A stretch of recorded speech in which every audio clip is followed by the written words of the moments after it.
Hello दोस्तों, नमस्कार। SMKC channel में मैं आप सभी लोगों का दिल से बहुत बहुत स्वागत करता हूं। दोस्तों, इस वीडियो में हम लोग बात करने वाले स्टॉक मार्केट से रिलेटेड आगे क्या हो सकता है।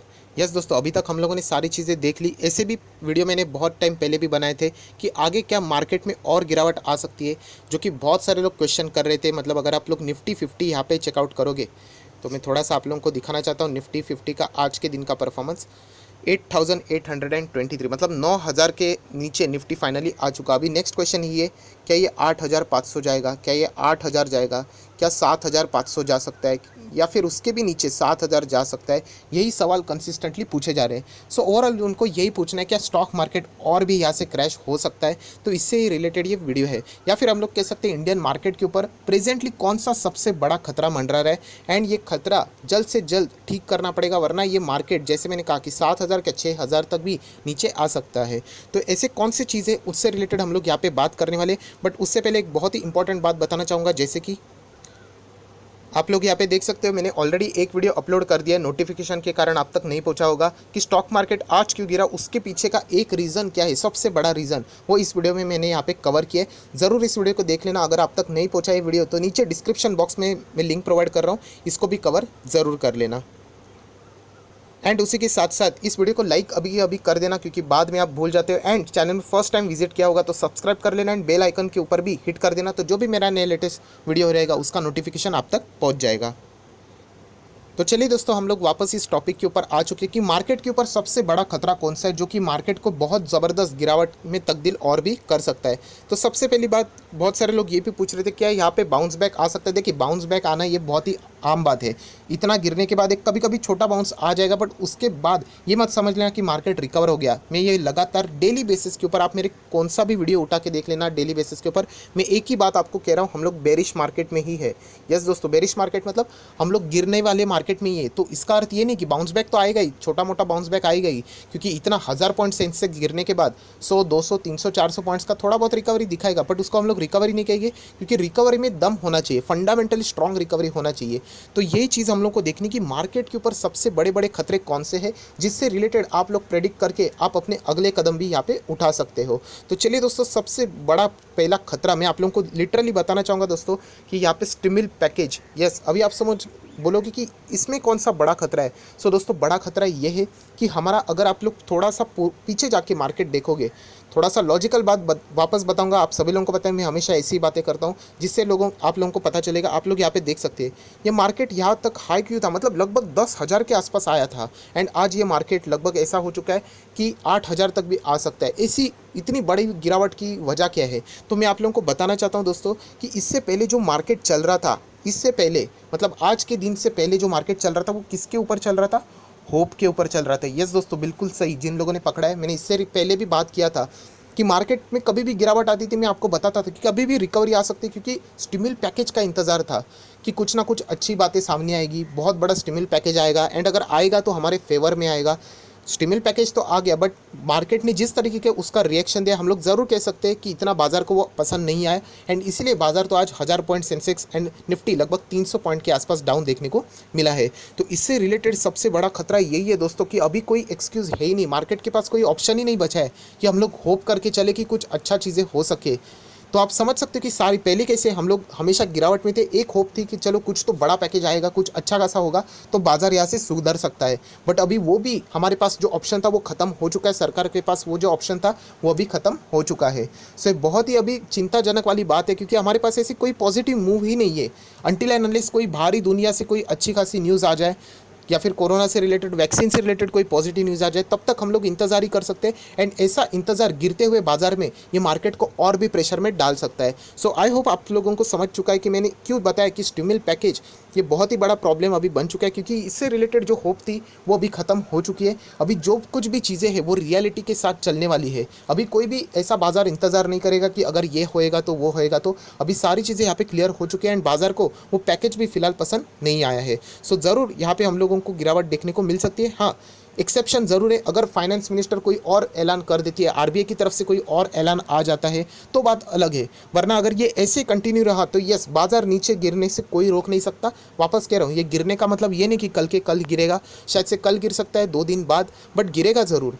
टाइम लगेगा बट गिरेगा ज़रूर। जैसे मैंने ऑलरेडी भी कहा था 9000 के नीचे आएगा, बट टाइम लगा उसके लिए, 3 हफ्ता लगा, बट आया ज़रूर। तो वैसे ही अगर बाजार में कुछ अच्छी न्यूज़ नहीं आती तो यस, बाजार ये ज़रूर नीचे आने के पूरे चांसेस है, क्योंकि स्टिमुलस पैकेज से रिलेटेड होप थी, अभी वो ख़त्म हो चुका है। सो दोस्तों, उसके बाद अगर सेकेंड रीज़न की मैं बात करूँ कि इंडिया मार्केट के ऊपर सबसे बड़ा खतरा कौन सा है, तो गोल्डमैन सैच, आप सभी लोग पता है, उन्होंने यहाँ पे एक्सपेक्ट किया है, हर एक की अपनी अपनी एनालिसिस होती है, आपको उनको फॉलो करना है नहीं करना है वो आपके ऊपर होता है। तो उन्होंने एक्सपेक्ट किया कि India will experience a deepest recession ever. आज तक कभी भी जो रिसेशन तो हम लोगों ने कितनी बार देखा है, बट आज तक का, अभी तक का जो रिसेशन रहने वाला है वो सबसे खतरनाक रहने वाला है। एंड उनकी बात मुझे भी सच लगती, क्योंकि अगर आप फिलहाल की सिचुएशन देखोगे तो अभी भी बिजनेस लॉकडाउन में ही है, आप और मैं लॉकडाउन में। एंड अगर मैं फोरकास्ट करता हूँ तो यहाँ पे देखने को ही नहीं मिल रही ऐसी चीज़ें कि कब हम इन चीज़ों से बाहर आ सके। सो डेफिनेटली ये जो रिसेशन वाली पीरियड रहेगा वो बहुत ही खतरनाक होने वाला है इस वक्त। एंड जैसे मैंने कहा है कि अभी तक आप लोगों को कुछ इसका अंदाज़ा नहीं है, बट ये सारी चीज़ें अगर फॉर एन एग्जाम्पल लॉकडाउन जब खत्म हो जाएगा, मुझे नहीं पता कि कब खत्म होगा, एंड उसके बाद जब एक्चुअली कंपनीज इसका कैलकुलेशन करेगी कि कितना वो कॉस्ट बेयर कर पाएंगी, क्योंकि कंपनी के पास कोई इनकम सोर्स है ही नहीं अभी तक, मतलब इनकम सोर्स मतलब कोई इनकम ही नहीं हो रहा है उनको, तो वो एक्सपेंसेस कितना दे पाएंगी कंसिस्टेंटली, तो बहुत सारे लोगों की यहाँ पे जॉब भी खतरे में आने वाली है। सो ये सारी चीज़ें हम लोग को लॉकडाउन के बाद यहाँ पे समझ में आने वाली। एंड अगर मैं हम लोग बात करें तो ये रिसेशन की बात, ये सिर्फ इंडिया में नहीं है, हम लोगों को पूरी दुनिया में भी ये सारी चीज़ें देखने को मिलने वाली है। एंड इम्पैक्ट ऑफ ना लॉकडाउन, ये लॉकडाउन की वजह से ही है, कोरोना वायरस की वजह से, जिसके बदौलत हम लोग कह सकते हैं ये प्रेशर इंडियन मार्केट के ऊपर हमेशा रहने वाला है।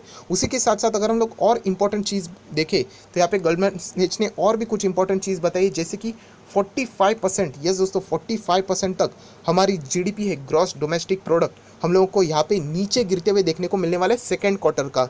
से बहुत ही हम लोग कह सकते हैं ये कोई सेलिब्रेट करने वाली तो न्यूज़ है नहीं। तो यस, ये हम लोग कह सकते हैं इससे रिलेटेड भी आज बाजार ने प्रेशर क्रिएट किया था, एंड आगे भी ये प्रेशर क्रिएट ज़रूर कर सकता है। गोल्डमैन सैच ने खुद ही इससे पहले जो फोरकास्ट किया था लगभग 20% तक की गिरावट, स्लम्प हो सकती है ऐसा कहा था, बट फिलहाल की सिचुएशन वो कह रहे हैं कि लॉकडाउन से रिलेटेड 45%, एंड ये और भी बढ़ सकता है अगर ये लॉकडाउन ऐसे ही कंटिन्यू रहा। कोरोना वायरस के पेशेंट, जब तक वो ग्राफ है वो फ्लैट नहीं होता तब तक ये चीज़ें लॉकडाउन की बढ़ती रहेंगी, एंड ये प्रेशर बाजार में रहने ही वाला है। सो आप लोग देख सकते हैं ऐसी चीज़ें, ये सारी की सारी नेगेटिव चीज़ें हैं, कोई अच्छी बात है नहीं, जिसके बदौलत हम लोग कह सकते हैं हमारे बाजार में प्रेशर बना रहेगा, एंड हमारा बाजार 8000, 8500, 8000 के और भी बढ़ सकता है, अनटिल एंड अनलेस कोई अच्छी न्यूज़ सरकार की तरफ से आती है तो बात कोई डिफरेंट हो सकती है।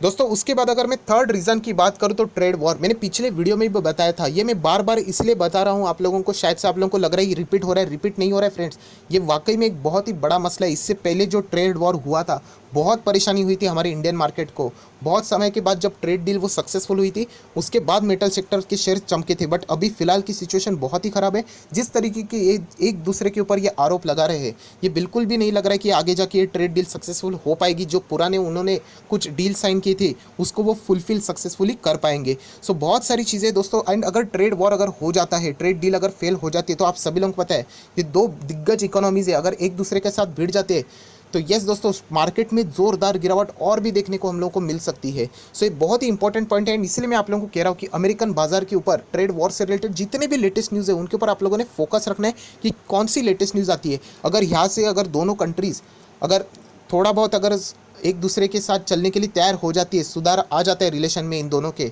जो कि बहुत ही डिफिकल्ट लग रहा है, तब हम लोग कह सकते हैं कि बाजार में एक ज़बरदस्त रौनक आ सकती है।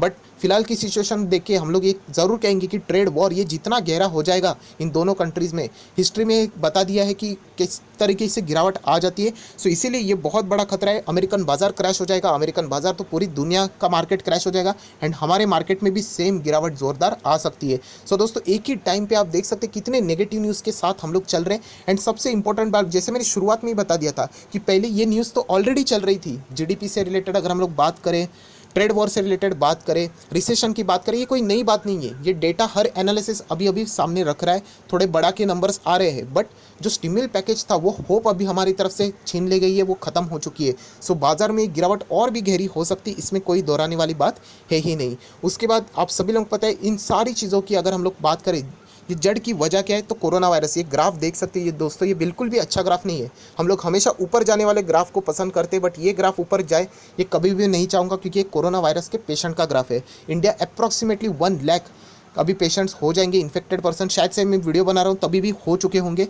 तो ये अच्छी बात नहीं है दोस्तों। एंड यहाँ पे कोई भी ऐसा आसार नहीं दिख रहा है कि यहाँ पे ये ग्राफ फ्लैट हो जाए या नीचे जाए। कंसिस्टेंटली ये चीज़ें बढ़ती चली जा रही, जिसके वजह से ये दिक्कतें और भी बढ़ने वाली है। सो कोरोना वायरस जितना ये ग्राफ ऊपर जाएगा, आप सभी लोग पता है लॉकडाउन से रिलेटेड जो बातें हैं उतनी ही गहरी हम लोग को होती हुई देखने को मिलने वाली है। जितना लॉकडाउन बढ़ेगा उतना कंपनी काम नहीं कर पाएगी, तो उनको पैसा जनरेट कैसे होगा, उतने ही लोगों की जॉब चली जाएगी। तो अल्टीमेटली हम लोग उसी रिसेशन के साइकिल में आ जाते हैं। सो ये बहुत ही ख़राब चीज़ है जो कि हम लोग यहाँ पे कह सकते हैं। अगर कोरोना वायरस की अगर हम लोग बात करें तो आप लोग देख सकते हैं कि कंट्री में यहाँ पे लिखा है, उस वो डेटा में पढ़ के बताना चाहता हूँ। 96,000 अभी देखने को मिल रहा है। जब अपडेट हो जाए शायद से 1 लाख भी हम लोग क्रॉस कर सकेंगे।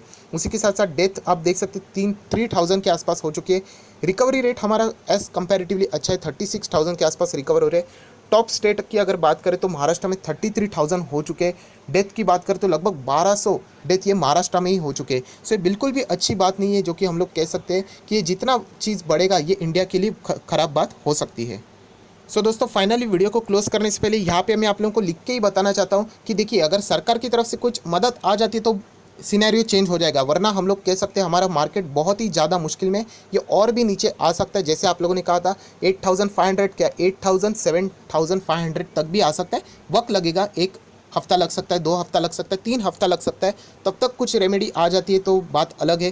ट्रेड वॉर से रिलेटेड कोई अच्छी न्यूज़ आ जाती है कि दोनों कंट्री में कोई डील हो जाती है पॉजिटिवली, तो कोई बात बदल सकती है, तो ठीक है। वरना हम लोग ज़रूर कह सकते हैं हमारे मार्केट में प्रेशर कंसिस्टेंटली रहने ही वाला है। सो दोस्तों वीडियो को क्लोज करने से पहले यही कहना चाहूँगा समरी के फॉर्म में कि स्टिमुलस पैकेज का होप अभी ख़त्म हो चुका है। उसी के साथ साथ जीडीपी से रिलेटेड डेटा सामने आ चुका है कि बहुत ही 45% तक डाउन हो जाएगा।